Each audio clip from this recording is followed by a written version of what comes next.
Boa noite mais uma vez, irmãos. Estamos nesses últimos domingos numa série de pregações sobre um tema muito complexo, que é o sofrimento. E eu dei o nome dessa série, uma pergunta: por que sofremos? É uma pergunta difícil de ser respondida, mas esses 2 últimos domingos, falando sobre a vida de Jó, nós tentamos entender um pouco de como nós nos relacionamos com o sofrimento. E nessa noite, eu queria convidar você a abrir a sua Bíblia no capítulo 32 do livro de Jó. Jó, capítulo 32. E à medida que você for encontrando, fique de pé, por favor, em reverência à leitura da palavra do nosso Deus. Jó capítulo 32, nesse primeiro momento, do versículo 1 até o versículo 5. Mas eu também peço que você permaneça com sua Bíblia aberta ou ligada, porque nós vamos ainda percorrer alguns outros textos. Amém, meus irmãos? Amém. Diácono Davidson, está com o microfone aí?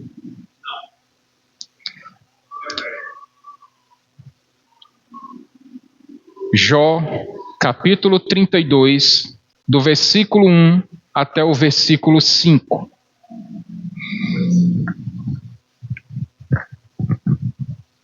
Você pode acompanhar também aí na transmissão, ou na sua Bíblia, ou no seu smartphone. O mais importante é que a palavra fale ao seu coração nessa noite. Então, esses 3 homens pararam de responder a Jó, pois este se julgava justo. No entanto, Eliú, filho de Baraquel, de Buz, da família de Rão, indignou-se muito contra Jó, porque este se justificava diante de Deus. Também se indignou contra os 3 amigos, pois não encontraram meios de refutar Jó, mas mesmo assim o tinham condenado. Eliú tinha ficado esperando para falar a Jó, porque eles eram mais velhos que ele. Mas quando viu que os 3 não tinham mais nada a dizer, indignou-se. Obrigado, nosso Deus e Pai, pela leitura da Tua santa palavra. E mais uma vez pedimos que essa palavra fale aos nossos corações nessa noite, mas que também alcance, ó Deus, o nosso entendimento, para que possamos aplicar essas palavras e esses ensinamentos, ó Deus, em nossas vidas. E que possamos sair daqui hoje com uma resposta bíblica para a pergunta que fizemos nessa noite: o porquê sofremos? Pedimos, ó Deus, a Tua santa ajuda, ainda que sejamos limitados de entendimento, ó Deus, mas contamos com a Tua providência em nossas vidas e com a atuação do Teu Santo Espírito em nossos corações. É assim que nós Te agradecemos, em nome de Jesus. Amém. Podem sentar-se, meus irmãos. Ao começarmos a falar sobre a vida de Jó, no primeiro domingo, meus irmãos, nós vimos que diante de uma situação caótica, em que Jó perdeu todos os seus animais, todos os seus servos e todos os seus filhos de uma vez só. E se isso não fosse suficiente, no outro dia, Jó também perdera a sua saúde. E o mais interessante, meus irmãos, é que a Bíblia disse que Jó era um homem justo, reto, um homem íntegro, um homem temente a Deus e que se desviava do mal, que fazia holocaustos para os seus 10 filhos todos os dias. E mesmo assim, Deus permitiu que o sofrimento recaísse sobre a vida do servo dele, de Jó. E a resposta de Jó foi fantástica para você e para mim, porque diante de um sofrimento inimaginável, para nós hoje. Jó rasga suas vestes. E quando o diabo pensou que ele ia maldizer a Deus,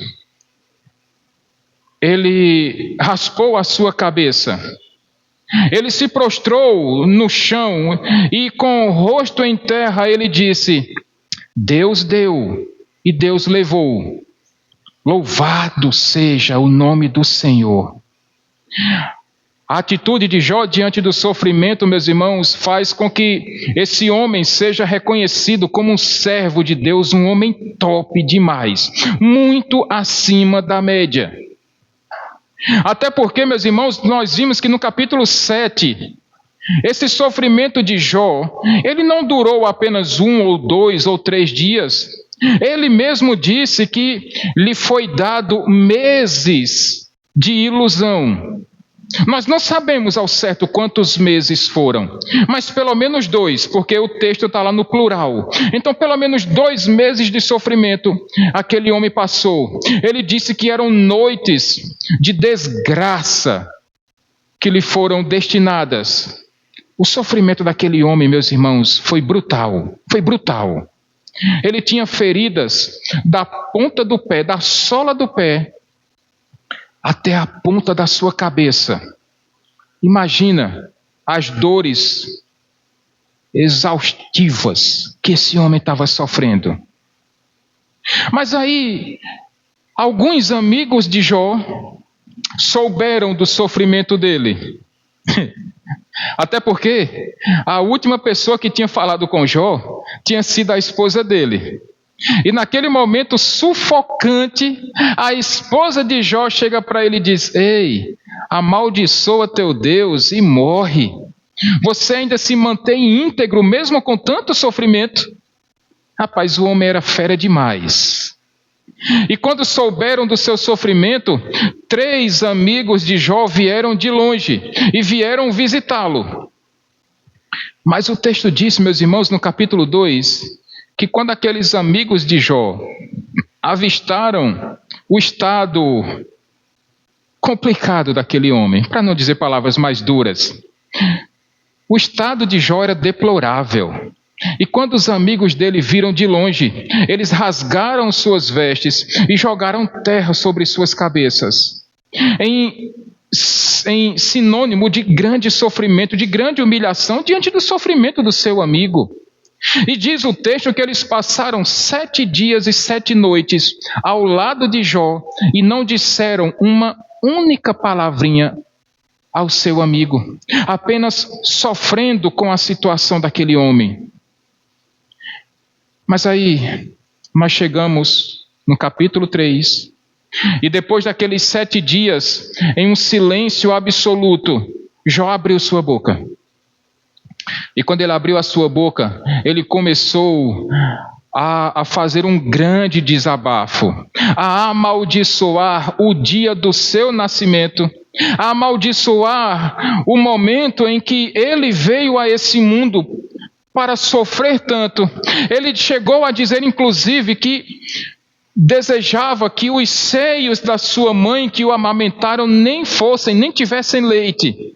Ele nem queria que os joelhos da sua mãe ou da pessoa que tomou conta dele o segurassem. E nós começamos a perceber, meus irmãos, que diante daquele momento difícil demais da vida dele, ele soltou um desabafo e amaldiçoou aquele momento que ele estava vivendo. Não a Deus, mas o momento que ele estava vivendo. E os seus amigos levantaram uma tese. Eles disseram que o problema daquele sofrimento de Jó era por conta do seu pecado. Um deles disse: olha, vou dizer para você, aquilo que o homem planta, ele colhe, viu? Só para você ficar esperto. O segundo disse: ei, você acha que Deus torce a justiça? Você acha que Deus ele faz mal para quem é bom? De jeito nenhum. Seu problema é o pecado. E o terceiro ainda foi mais incisivo. Ele disse: ei, Deus se esqueceu de alguns dos seus pecados, mas agora ele se lembrou e castigo em você, viu? E aquele terceiro amigo de Jó ainda deu um conselho meio esquisito para ele. Aquele amigo de Jó disse: ei, consagra o teu coração a Deus, separa as tuas mãos das coisas erradas e afasta da tua tenda a maldade. Então você vai poder levantar a sua cabeça sem ficar envergonhado e você vai poder se apresentar diante de Deus. O problema, meus irmãos, é que aqueles três amigos de Jó, assim como o próprio Jó, não sabiam que não tinha motivos para que Jó estivesse passando por todo esse sofrimento, porque foi isso que nós vimos no capítulo 2. O próprio Deus disse a Satanás: eu estou derramando sofrimento sobre a vida do meu servo Jó, sem nenhum motivo. Mas no final nós sabemos que tudo o que acontece, meus irmãos, minhas irmãs, na minha e na sua vida, sempre vai ser para a glória de Deus, amém? Tudo vai ser para a glória de Deus, tudo é para a glória dele, para o louvor do santo nome dele. E essa conversa entre esses amigos de Jó e o próprio Jó, eles perduram do capítulo 3 até o capítulo 31 desse livro. Agora nós chegamos no capítulo 32, e depois dessa conversa toda, depois de um dos amigos de Jó ter chamado ele de tagarela, os amigos dele simplesmente se calam. É isso que nós temos aí, do versículo 1 até o versículo 5 do capítulo 32. Porque a partir do momento que os amigos de Jó apresentam a teologia deles acerca do sofrimento, que tudo o que acontece de sofrimento na nossa vida é em decorrência do pecado, e Jó disse: não, vocês estão errados. Eu sou um homem justo. Eu não tenho pecados. Eu sou um homem bacana, eu sou um homem top demais. É nesse momento aonde surge um personagem novo nessa narrativa. Um homem chamado Eliú, filho de Berequel, de Bus, da família de Rão. Quem é esse homem? Nós não sabemos. A única coisa que nos é dita aí é que esse homem era filho de Berequel, de Bus. A única coisa que nós sabemos. Nós não sabemos qual era a função desse homem. A única informação concreta que nós temos é que ele era um jovem. E que talvez não tenha falado ainda, como ele mesmo disse, por respeito aos mais velhos. Porque essa é a fala de Eliú. Mas ele também vai dizer, meus irmãos, que o fato de ele ser jovem não quer dizer que ele não tenha sabedoria. Porque a sabedoria, meus irmãos, não é concedida de homens para homens, mas a verdadeira sabedoria vem dos céus. A verdadeira sabedoria quem nos dá é Deus. É isso que as Escrituras Sagradas dizem. Você quer sabedoria? Peça a Deus, que dá a todos, sem limitações. Você precisa de sabedoria para administrar a sua vida. Livros não ensinam, mestres não ensinam, mas Deus concede para você e para mim de graça. E está tudo aí na sua Bíblia Sagrada.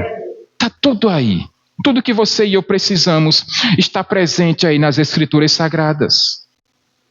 Mas então, meus irmãos, Eliú vai dizer para aqueles amigos de Jó: ei, vocês estão errados.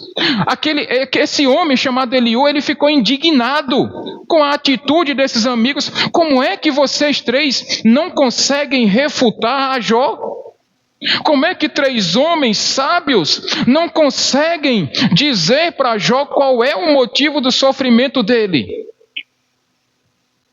Eliú também fica indignado com Jó, porque Jó se achava muito justo. E cá para nós, meus irmãos, nós já vimos, ele era um homem íntegro, reto, temente a Deus, que se desviava do mal, que fazia tudo certo. Se você e eu pensarmos: pastor, por que Jó se considerava um homem tão bom? Existiam aqui testemunhas positivas a favor de Jó. Primeiro, os três amigos de Jó sabiam que ele era um homem íntegro.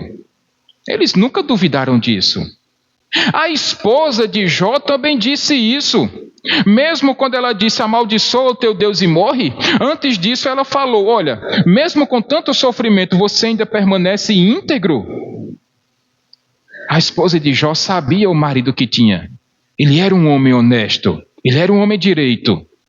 Satanás sabia, meus irmãos, que Jó era um homem íntegro. Tanto que ele disse também: Deus, ele só é desse jeito porque o Senhor dá tudo para ele.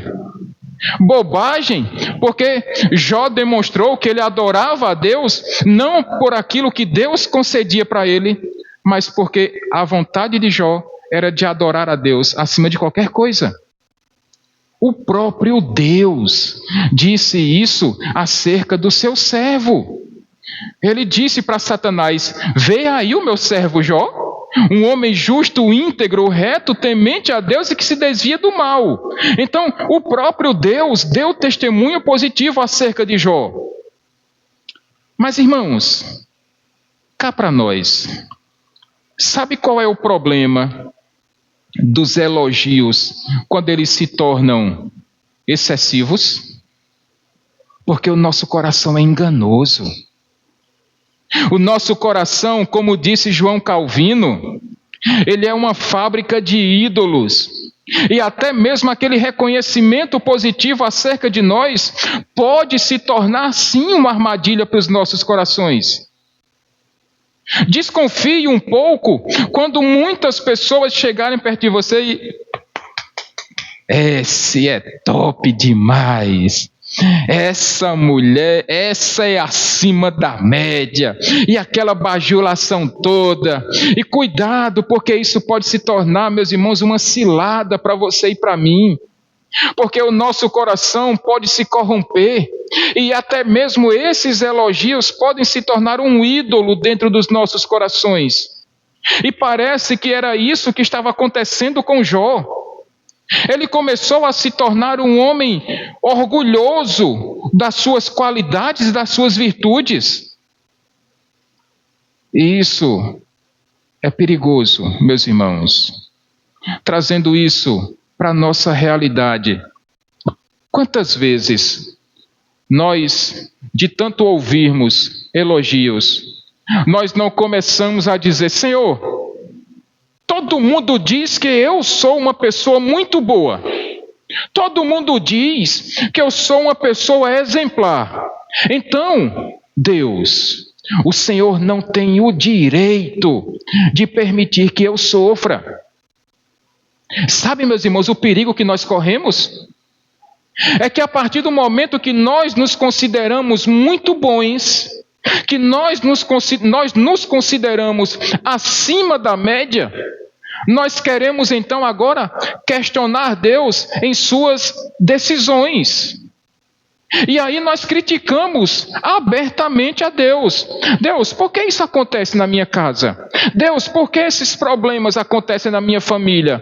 Por que meu filho adoece? Por que meu casamento não vai bem? Por que eu fiquei desempregado? Por que eu não tenho aquilo que eu quero? Por que eu não sou a pessoa mais feliz do mundo? E nós começamos a colocar a culpa em Deus, das nossas frustrações. Isso é perigoso, meus irmãos. E sabe o que é pior? É que às vezes nós queremos nos tornar juízes de Deus. E nós queremos determinar, Daniel, aquilo que Deus pode ou não fazer. Sabe por quê? Porque a gente chega e eu sou bom demais. Eu até podia dar bons conselhos a Deus. Eu sei que Deus é Deus, mas eu sou bom demais. Eu não falo uma palavra errada, eu não dou um conselho errado, eu não tomo uma atitude imprecisa. Eu posso ficar ao lado de Deus dizendo quais são as melhores decisões para que Ele tome. E isso pode nos levar a uma soberba, meus irmãos. E a Bíblia diz que os soberbos, eles não herdarão o reino dos céus. Percebe a armadilha que nós corremos? O perigo que nós estamos passando quando nós achamos que somos melhores do que os outros e com isso o orgulho entra em nossos corações? Eliú percebeu isso aí, meus irmãos, na vida de Jó. Ele tanto percebeu, que eu queria que você abrisse aí a sua Bíblia no capítulo 33 agora.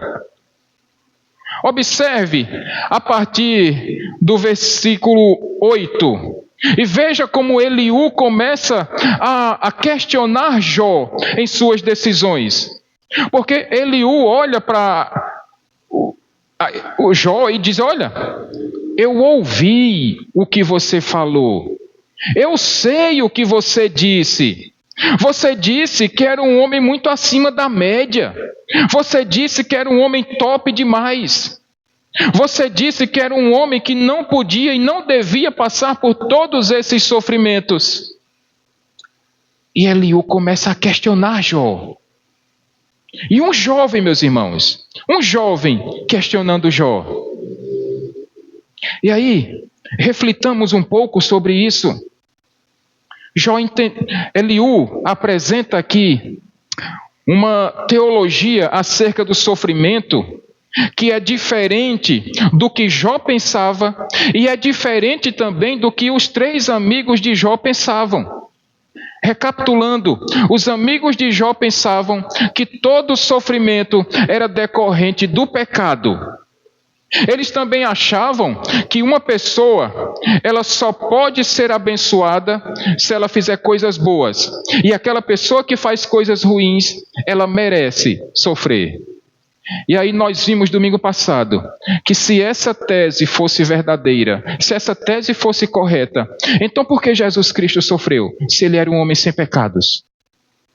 Então por que Daniel foi lançado na cova dos leões, se Daniel era um homem que orava 3 vezes por dia, se ele era um homem que só dava bons conselhos, que orava pelos seus irmãos, que intercedia pelo povo de Deus? Qual era o motivo de Daniel ter sido lançado na cova dos leões? Então essa tese não se sustenta, meus irmãos. Ao mesmo tempo nós pensamos: pastor, se uma pessoa boa, ela recebe coisas boas, por que então que pessoas ruins recebem também? Por que políticos desonestos não são alcançados pelas garras da justiça? Por que eles não pagam pelos seus erros? E muito pelo contrário, eles ostentam riquezas em cima de dinheiro que muitas vezes é roubado, como nós vimos recentemente no caso dos aposentados do INSS. E tem pessoas que estão desfrutando desse dinheiro tranquilamente. Então essa tese não se sustenta. E Eliú apresenta para você e para mim nessa noite uma nova tese, uma nova teologia acerca do sofrimento. Quer ver? Irmão Diácono Davidson, lê para a gente, por favor, Jó 33, do verso 14 até o verso 18.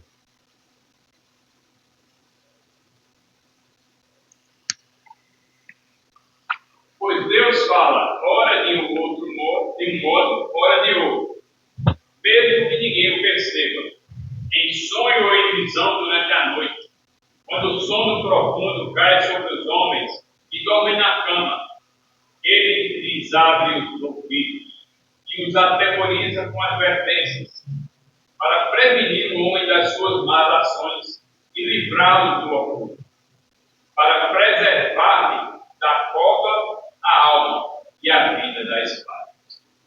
Veja, do ponto de vista de Eliú, a sua cosmovisão acerca do sofrimento diz que Deus aplica o sofrimento não no sentido de punição, mas no sentido de correção.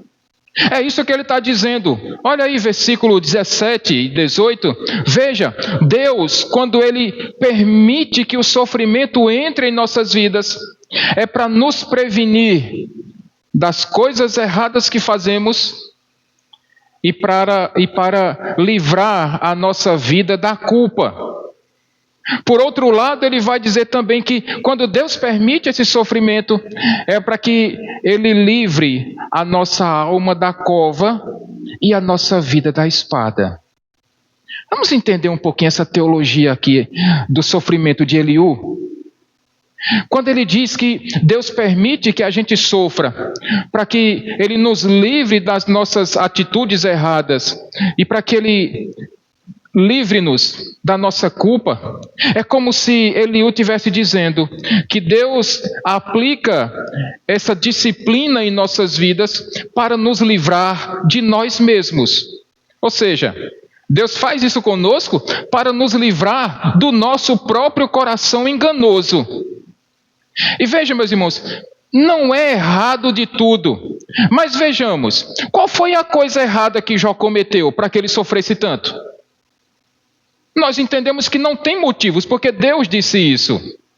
Então, qual é o motivo então para que ele sofra tanto? Livrá-lo de quê? Dele mesmo, do próprio coração dele? Aí sim, nós podemos entender isso. Porque, deixa eu fazer uma analogia para a gente poder aplicar essa realidade em nossas vidas. Quantas vezes eu e vocês, quantas vezes nós, diante de um problema, de uma complicação, nós dizemos assim: eu vou resolver isso aqui. Eu tenho capacidade para fazer. Eu consigo. Eu dou conta. Isso é fichinha para mim. Mas aí o problema vai se acumulando e a dificuldade vai se intensificando e as coisas vão ficando muito complexas, até que chega um ponto que você recorre a outras pessoas, você recorre a técnicas diferentes, e quando nada dá certo, aí o que é que nós fazemos? Eu vou entregar nas mãos de Deus agora. Quem nunca fez isso aqui? Quem nunca? E meus irmãos, o que nós precisamos entender, desde quando as coisas deixaram de ser, em primeiro lugar, de responsabilidade de Deus? Desde quando a sua vida deixou de ficar debaixo da autoridade de Deus? Desde quando Deus perdeu a autoridade sobre céus e terra? Sempre foi Deus, meus irmãos.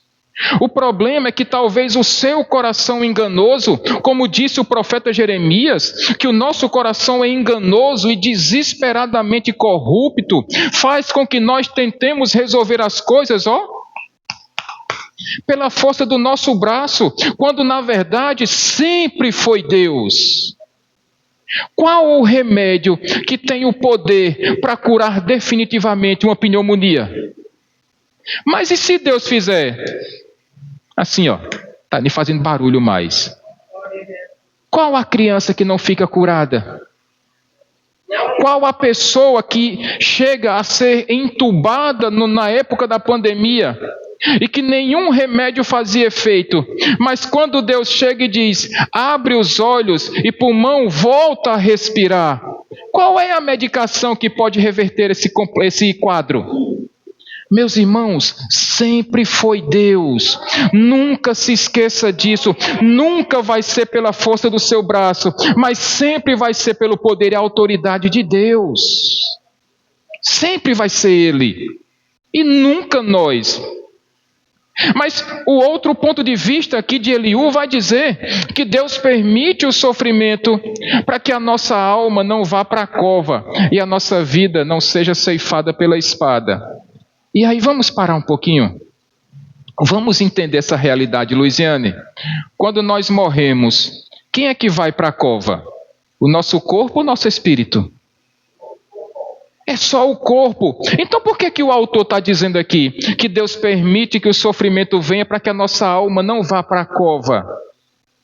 Nós precisamos entender que o autor ele não está falando da morte física, mas ele está falando da segunda morte, da morte espiritual. Muitas vezes, do ponto de vista de Eliú, Deus permite o sofrimento para que nós sejamos poupados de, através das nossas decisões erradas, nós irmos parar no inferno. E aí, Deus coloca uma carga pesada sobre nós, para que a gente faça assim, Deus, eu estou aqui sofrendo. Deus está pesado demais. E isso faz com que a gente se volte para Deus. E quando nós nos voltamos para Deus, aí ele diz: agora você entendeu quem é Deus aqui e quem é o homem. Esse é o ensinamento de Eliú acerca do sofrimento. Ele entende que Deus não está aplicando uma punição na sua e na minha vida quando Ele permite que nós sofremos. Mas, na verdade, Deus está utilizando o sofrimento não como um fim em si mesmo, mas Deus está usando o sofrimento como um meio para que nós nos voltemos para Ele. Deixa eu fazer outra analogiazinha aqui. Quem já sentiu dor de dente aqui sabe que tem momentos que o único tratamento que resolve essa situação é um tratamento de canal. Dói, não dói? É uma dorzinha chata. E aquela anestesia batendo ali debaixo do dente, aquilo é uma dor terrível. Mas assim como o dentista lá, o odontólogo, assim é o nosso Deus. Aquele sofrimento do canal não é para você perder o dente, é para que seu dente seja preservado. Do mesmo jeito, pensando pelo prisma de Eliú, Deus, quando Ele aplica o sofrimento na nossa vida, não é para nos perder, mas é para preservar a nossa vida do inferno. Então, meus irmãos, o sofrimento do ponto de vista dele é Deus nos disciplinando, é Deus nos purificando, é Deus nos santificando, é Deus nos moldando conforme a vontade dele, para que nós paremos de olhar para a nossa força, para o nosso braço, para a nossa inteligência, e para que nós dobremos os joelhos dizendo: Senhor, sempre foi e sempre será o Senhor na minha vida. Então é por isso que Ele permite o sofrimento. Mas eu queria trazer alguns ensinamentos nessa noite sobre esse ponto de vista do sofrimento ser uma disciplina de Deus. Veja, Deus deixou de ser soberano sobre nossas vidas? Certamente que não, meus irmãos. O pensamento dos amigos de Jó dizia que quando Deus nos castiga, é porque nós estamos fazendo coisas erradas. Mas eu queria lembrar para o seu e para o meu coração nessa noite, que Deus não vai castigar mais você pelo seu pecado, porque Deus já castigou o Filho dele. Todo o pecado que nos traz a paz estava sobre Jesus Cristo. E não existe punição dupla sobre o pecado, porque Cristo carregou sobre si as nossas enfermidades e pelas suas pisaduras nós fomos sarados. Então não existe uma dupla castigação por conta do pecado, porque senão nós estamos afirmando que o sacrifício de Cristo não foi perfeito e definitivo. Deus não vai nos castigar duas vezes pelo mesmo pecado. Ele mesmo disse que a partir do sacrifício de Cristo, Ele já não se lembra mais dos nossos pecados, porque Ele lançou todos eles no mar do esquecimento. Então não faz sentido nós crermos que castigo, que sofrimento em nossas vidas é somente por conta de castigo de Deus. Precisamos entender sim, que muitas vezes Deus nos disciplina por causa dos nossos erros. Mas castigo severo, Deus não é um Deus tão cruel desse jeito, meus irmãos. Esse não é o nosso Deus. Deus não é desse jeito, não. Esse Deus que é pregado no mundo não é o Deus que nós servimos. E Ele não se agrada de ver o povo dele sofrendo.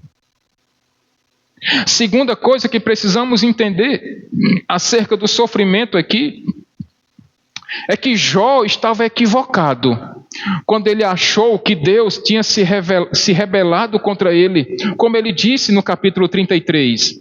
Jó abriu a sua boca para dizer: eu estou puro, ou estou limpo e sem pecados. Eu estou puro e sem nenhuma culpa sobre mim. O orgulho estava entrando no coração de Jó. E nós vimos como essa armadilha é perigosa para nós. Como nós podemos abrir as nossas bocas para criticar as atitudes de Deus, as decisões de Deus, E muitas vezes nós mesmos queremos tomar o lugar de Deus. Então, cuidado com essa ideia de que eu sou muito bom, eu sou muito acima da média, e Deus não tem o direito de fazer isso comigo, que Deus não tem o direito de fazer isso com meus filhos, ou com as pessoas que eu amo, com os meus pais, com os meus irmãos, com os meus amigos. Calma, gente. Quem é Deus é Ele. Nós não somos Deus. E não podemos permitir que essas ciladas do diabo entrem em nossos corações. Terceira lição que nós precisamos aprender nessa noite é que Deus, Ele nos disciplina, Ele nos corrige, não somente para nos purificar dos nossos pecados. Deus nos disciplina porque Ele nos ama. Deus nos disciplina porque Ele nos ama. E como um Pai bondoso, a Bíblia diz que Deus disciplina a quem Ele ama. E se você está sendo disciplinado por Deus, entenda que isso é o amor dEle, não permitindo que você ande sozinho com suas próprias pernas e fique fazendo tanta coisa errada. Tem mais uma lição que nós precisamos aprender nessa noite. Eu creio que todo mundo aqui já disse isso. Se não disse, já escutou de alguém. Que Deus não dá sofrimento maior do que nós podemos suportar. Amém, gente? Todos concordam com isso? Mas será que é isso que a Bíblia fala? Diácono Davidson, ou melhor, Daniel, abre a sua Bíblia, por favor. Segunda carta de Paulo aos Coríntios, capítulo 1, versos 8 e 9. Será que Deus não dá de verdade um sofrimento maior do que nós podemos suportar? 2 Coríntios 1, versos 8 e 9, Daniel, por favor. Irmãos, não queremos que vocês desconheçam as tribulações que sofremos na província da Ásia, as quais foram muito além da nossa capacidade de suportar, a ponto de perdermos a esperança da própria vida. De fato, já tínhamos sobre nós a sentença de morte, para que não confiássemos em nós mesmos, mas em Deus, que ressuscita dos mortos. Muitas vezes, Deus vai permitir um sofrimento na sua vida, que é muito maior do que você e eu podemos suportar. Deus é ruim? Não, mas o próprio apóstolo Paulo, iluminado pelo Espírito Santo, inspirado pelo Espírito Santo de Deus, ele disse que quando Deus permite isso, é para que nós entendamos de uma vez por todas que Ele é Deus e nós somos apenas pó e barro.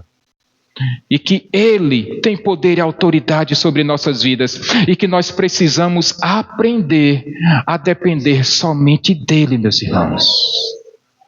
Então, algumas vezes, sim, Deus vai permitir na minha e na sua vida que nós passemos por sofrimentos que vão além das nossas forças, além da nossa capacidade, mas em tudo Ele está dizendo, é para você aprender que eu controlo, que eu cuido de você e que sou eu que permito a doença e sou eu que tenho poder para curá-la. Oh, meus irmãos, é uma lição difícil?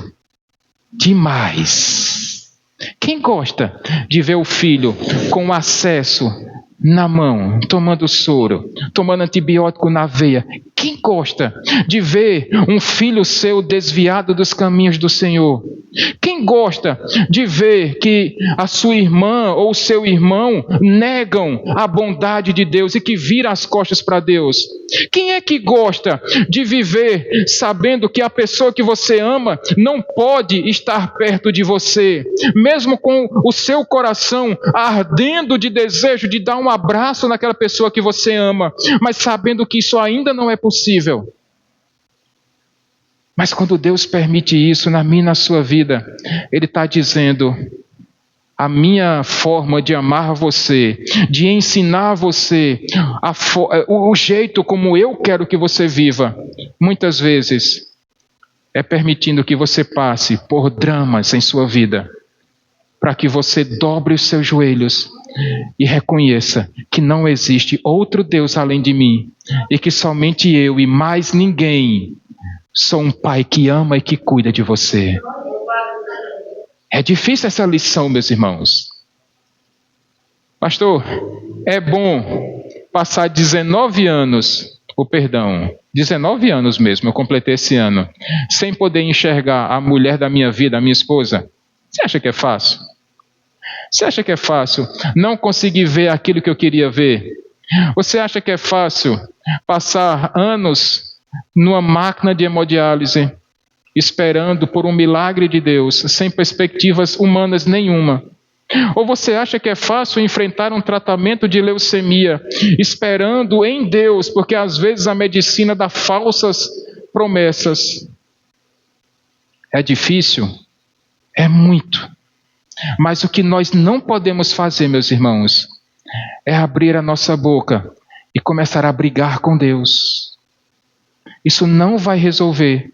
Isso só vai amplificar o seu problema.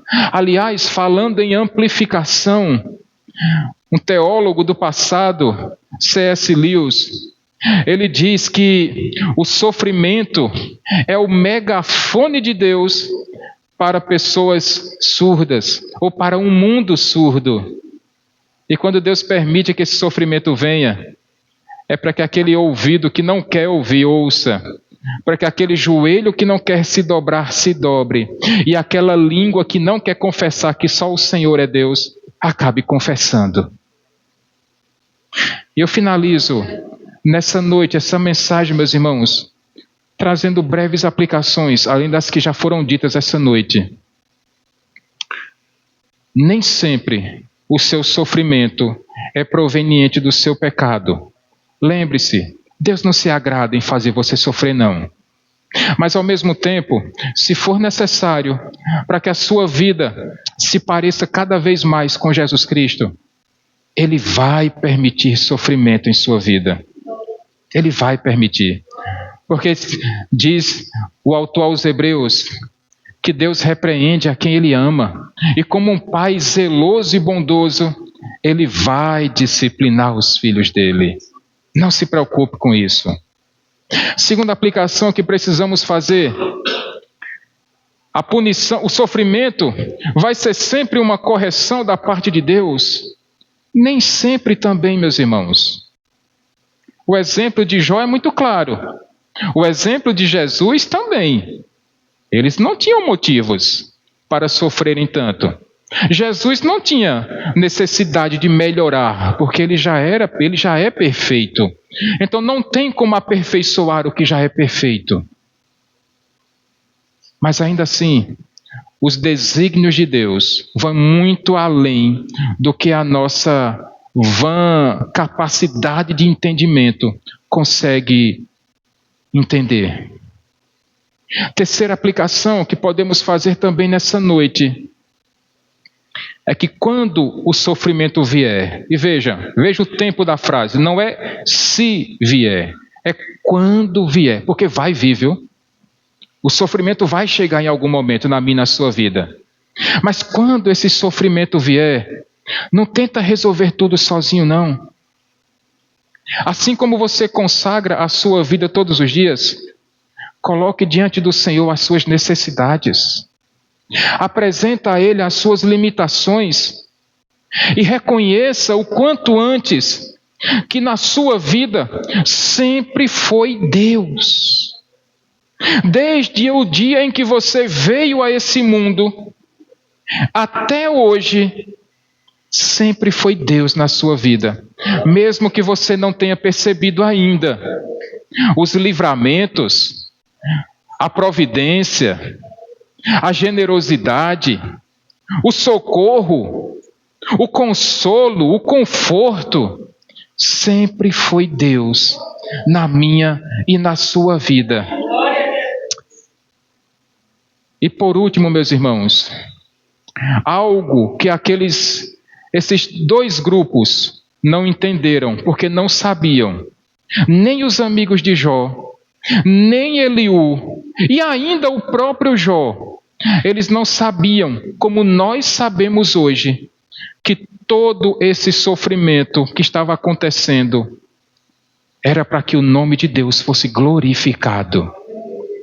Com o sofrimento de Jó, Deus demonstrou a Satanás que um homem pecador, uma pessoa pecadora como eu e você, se submeter à autoridade, à obediência a Deus, nós derrotaremos o inimigo. Assim como Jó, pela sua obediência, humilhou a Satanás, você e eu podemos e devemos fazer a mesma coisa. Sejamos tementes a Deus, obedientes às ordenanças e decretos de Deus, e o diabo nunca prevalecerá sobre nossas vidas. Isso é líquido e certo, meus irmãos.